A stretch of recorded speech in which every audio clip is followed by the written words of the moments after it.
નમસ્કાર વિદ્યાર્થી મિત્રો, આજે આપણે આ વિડીયોમાં ધોરણ 7 સ્વ અધ્યયન પોથીમાં જે વિજ્ઞાન વિષય છે એ વિષયમાં ચાલો યાદ કરીએ જે આપેલું છે એનું આપણે સંપૂર્ણ સોલ્યુશન કરવાનું છે। વિદ્યાર્થી મિત્રો, જો તમે અમારી ચેનલ ઉપર નવા હોય તો ચેનલને સબસ્ક્રાઈબ કરવાનું ભૂલતા નહીં, જેથી કરીને સ્વ અધ્યયન પોથીના સોલ્યુશનના વિડીયો ઝડપથી તમને મળી શકે।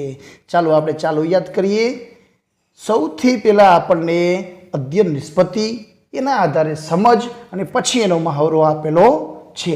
તો આપણે જેટલા મહાવરા છે, જ્યાં જવાબ લખવાની જરૂર પડે છે એ આપણે જવાબનું સંપૂર્ણ સોલ્યુશન કરીશું। પહેલા પ્રશ્નમાં આપણને આપેલું છે, નીચે આપેલ ગુણધર્મોના આધારે વસ્તુની યાદી તૈયાર કરો। લીસી સપાટી ધરાવતી વસ્તુ, તમને એક કે બે ઉદાહરણ આપેલા છે, બાકીના 2 કે 3 ઉદાહરણ આપણે લખવાના છે। તો લીસી સપાટી ધરાવતી વસ્તુમાં આવશે લખોટી અને મોબાઈલ। ખરબચડી સપાટી ધરાવતી વસ્તુ, રુદ્રાક્ષ, ઝાડની છાલ અને ડામરનો રોડ। ઘન પદાર્થમાં આવશે પથ્થર, પેન, પેન્સિલ, રબર। અને હા વિદ્યાર્થી મિત્રો, તમે આના સિવાયની પણ બીજી વસ્તુઓ લખી શકો છો। આવી વસ્તુઓ ઘણી બધી હોય છે, જે તમને આવડતી હોય તમારે અહીં લખવાની છે। પ્રવાહી પદાર્થ, દૂધ, પાણી, પેટ્રોલ, કેરોસીન। તૃણાહારી પ્રાણીઓ, ગાય, બકરી, ભેંસ, બળદ। માંસાહારી પ્રાણીઓ, સિંહ, વાઘ, ચિત્તો, દીપડો। મિશ્રાહારી પ્રાણીઓ, કૂતરો, મનુષ્ય, બિલાડી। વિદ્યુતના સુવાહકો, લોખંડ, ખીલ્લી, લોખંડની ફૂટપટ્ટી, તાંબાનો સળિયો। વિદ્યુતના અવાહક, કાગળ, ચામડું, ચંપલ, પ્લાસ્ટિક। તો આ રીતના ઉદાહરણો લખવાના છે। આગળ છે એ તમારે તમારા મિત્રોને પ્રશ્ન પૂછીને જવાબ લખવાના છે। તો એ મિત્રોને તમારે એવી રમત રમવાની છે કે નીચેના જે પ્રશ્નો છે એ તમારે પૂછવાના છે અને એની પાસેથી જવાબ મેળવવાના છે। એનો આકાર, કયા પ્રકારનો પદાર્થ, રંગ, ક્યાંથી મળે, એ પદાર્થનું નામ શું। તો આવા પ્રશ્નો મેળવીને આપણે વધારાની માહિતી મેળવવાની છે। એના પછીનો મહાવરો આપેલો છે કે મને ઓળખી બતાવો। હું ફક્ત ઘાસ ખાતા પ્રાણીઓનો સમૂહ છે। તો જવાબ આવશે તૃણાહારી પ્રાણીઓ। હું ફક્ત માંસ ખાતા પ્રાણીઓનો સમૂહ છું, તો એને કહેવાય માંસાહારી। હું ઘાસ અને માંસ એ બંને ખાતા પ્રાણીઓનો સમૂહ છે, તો એને કહેવાય મિશ્રાહારી। હું પાણીમાં રહું છું અને મારે ઝાલર છે, તો જવાબ આવશે માછલી। આગળ જોઈએ, મને રણના જહાજ તરીકે ઓળખવામાં આવે છે, તો એને કહેવાય ઊંટ। હું રણમાં ઉગતી કાંટાળી વનસ્પતિ છું, મારા પર્ણોનું કાંટામાં રૂપાંતર થયેલું છે, તો એને કહેવાય ફાફડાથોર। હું પાણીનો મુખ્ય સ્ત્રોત છું, તો વરસાદ। હું મનુષ્યની શ્વસન ક્રિયામાં ઉપયોગી વાયુ છું, તો ઓક્સિજન। મારામાંથી સંપૂર્ણ પ્રકાશ પસાર થઈ શકે છે, તો જવાબ આવશે પારદર્શક પદાર્થ।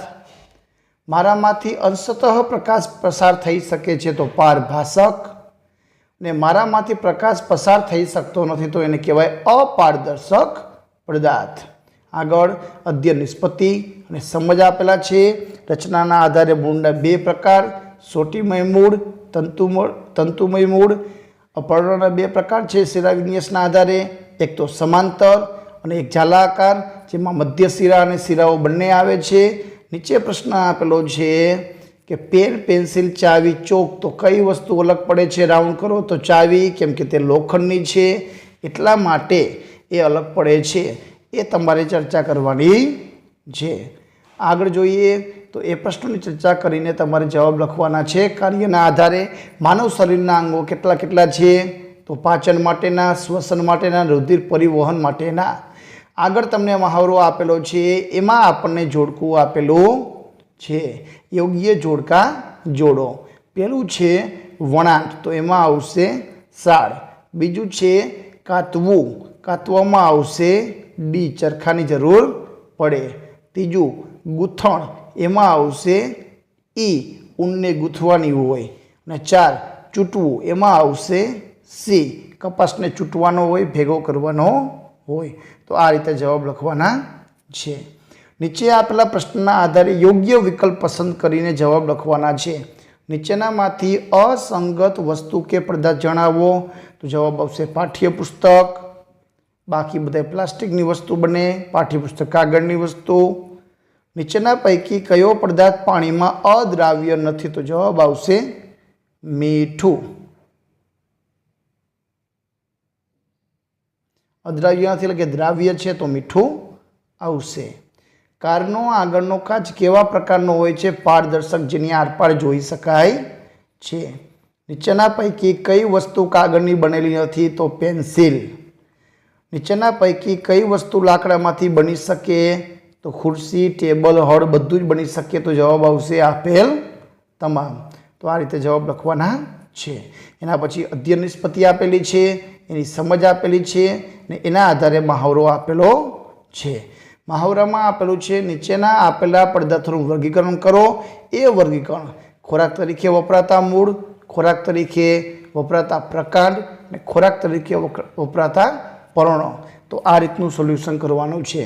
તો ઉપરના જે શબ્દો આપેલો છે એમાંથી ગાજર, મૂળો અને બીટ જે આપણે ખોરાક તરીકે ઉપયોગી મૂળને કરીએ છીએ, જ્યારે પ્રકાંડ જે ખોરાક તરીકે હોય તો બટાટા, સુરણ, સકરિયા અને આદુ જે જમીનની અંદરના ભાગમાં ખોરાક તરીકે આપણે ઉપયોગી પ્રકાંડ છે। અને ખોરાક તરીકે વપરાતા પણ તો કોબીજ અને ડુંગળીના પાંદડા છે એ આપણે ખોરાક તરીકે ખાઈએ છીએ। તો આ રીતે જવાબ લખવાનો છે। એના પછીનું વર્ગીકરણ આપેલું છે એ તૃણાહારી, માંસાહારી અને મિશ્રાહારી પ્રાણીઓમાં કરવાનું છે। તો એમાં ગાય અને ભેંસ તૃણાહારી પ્રાણીઓમાં આવશે, વાઘ, ચિત્તો અને દીપડો માંસ ખાય તો માંસાહારીમાં આવશે, અને કૂતરો, બિલાડી અને મનુષ્ય જે બંને ખાય છે તો એને મિશ્રાહારી પ્રાણીઓમાં સમાવેશ કરવામાં આવ્યો છે।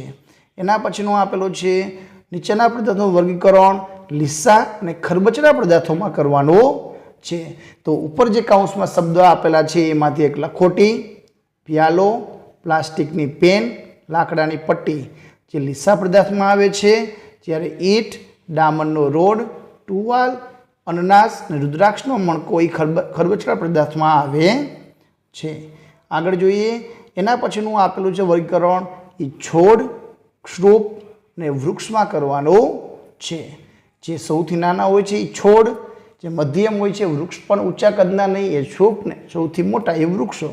તો એમાં તુલસી, સૂર્યમુખી, મકાઈ, બાજરી, અરડુસી અને ગુલાબ એના છોડ હોય, જ્યારે જાસૂદ, બોરડી અને દાડમ ક્ષુપ હોય, ને આંબો, વડ અને લીમડો એ વૃક્ષમાં સમાવેશ થાય છે। એના પછીનું વર્ગીકરણ આપેલું છે એ વર્ગીકરણ વિદ્યુતનું સુવાહક છે કે વિદ્યુતનું અવાહક છે એમાં વર્ગીકરણ કરવાનું છે। તો વિદ્યુતના સુવાહક જેમાંથી વિદ્યુત પસાર થાય તો એવા ખિલ્લી, સ્ટીલની ચમચી, સ્ટીલની ફૂટપટ્ટી, તાંબાની પટ્ટી, એલ્યુમિનિયમનો સળિયો। જે વિદ્યુતના અવાહક છે જેમાંથી વિદ્યુત પસાર થઈ શકતું નથી તો કાગળની પટ્ટી, પેન્સિલ કે પ્લાસ્ટિકની ફૂટપટ્ટી એમાંથી વિદ્યુત પસાર થાય નહીં। આગળ અધ્યયન નિષ્પત્તિ આપેલી છે, એની સમજ આપેલી છે। વિદ્યાર્થી મિત્રો સમજ છે એનું વાંચન તમે કરી લેજો। આગળનો મહાવરો છે એમાં એક તમને પ્રવૃત્તિ આપેલી છે। એ પ્રવૃત્તિમાં છે કે તમારા મિત્રો દરરોજ આહારમાં કેવા પ્રકારનો ખોરાક લે છે એ એની કોષ્ટકમાં નોંધ કરવાની છે, અને પછી નક્કી કરવાનું છે કે સમતોલ આહાર છે કે કેમ। તો આપણે નયનભાઈને પૂછ્યું તો એને કીધું કે હું દૂધ, ફળ, અનાજ, કઠોળ આહાર લઉં છું। તો હા એ સમતોલ આહારમાં આવે છે, તો તમારે આ લખવાનું છે। મારો મિત્ર જતીનને પૂછ્યું તો એને કીધું અનાજ, કઠોળ, શાકભાજી બધું ખાય છે, તો એ પણ સમતોલ આહારમાં આવે। પંથને પૂછ્યું કે કઠોળ અને અનાજનો જ ઉપયોગ કરે છે, ફળ, શાકભાજીને એવું કંઈ ઉપયોગ નથી કરતો, તો એ સમતોલ આહારમાં આવે નહીં, તો તમારે ના લખવાની છે। હવે એના પછીના પ્રશ્નમાં આપેલું છે ગાય અને કૂતરાને તમે કેવા પ્રકારના પ્રાણીઓ કહેશો? તો ગાય છે એ તૃણાહારીમાં આવશે કેમ કે ઘાસ ખાય છે, જ્યારે કૂતરો છે એ બંને વસ્તુ તૃણાહારીમાં એટલે કે રોટલાની બધી વસ્તુ ખાય છે અને સાથે માંસ પણ ખાય છે, તો એ મિશ્રાહારીમાં આવશે। તો એવો જવાબ તમારે અહીંયા તમારી રીતે લખવાનો છે। એના પછીનો પ્રશ્ન નંબર 3માં આપેલો છે કે નીચેના આપેલા ખાદ્ય પદાર્થો પૈકી કયા પદાર્થોમાં ચરબીની હાજરી જોવા મળે છે? ચકાસો। તો ઘઉં, તો કાગળ પર ઘસવાથી તેલ જેવો ડાઘ જોવા મળે? તો કે ના, તો કે એમાં ચરબી હોય નહીં. મગફળીને આપણે ઘસી તો તેલનો ડાઘ જોવા મળે, તેલ હોય તો ચરબી હોય. એરંડા તો એ પણ તેલીબિયા છે, તેલ જોવા મળે, ડાઘ જોવા મળે? હા, તો એમાં ચરબી હોય. ચણામાં ચરબી હોતી નથી અને તેલનો ડાઘ પણ જોવા મળતો નથી. તો આ રીતે લખવાનું છે.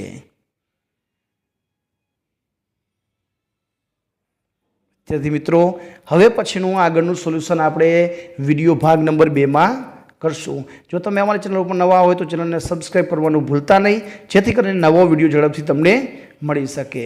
આભાર, ધન્યવાદ.